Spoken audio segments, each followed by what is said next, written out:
A minha voz é fina porque a pessoa que eu gosto, ela não gosta de mim ainda, né? Gui, para de passar na frente. Você levou um chute no saco. Caramba, você assustou, você tá branco, velho? Você assustou?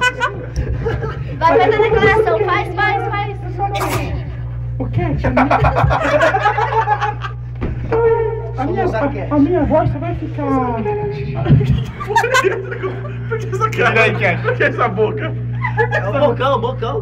A questão é o bocão. Vai. A minha voz só vai ficar grossa o dia que você me beijar. Foi o que o médico disse. Vai ficar grossa. Beija! Tem uma chancezinha de... Eu preciso engrossar a minha voz.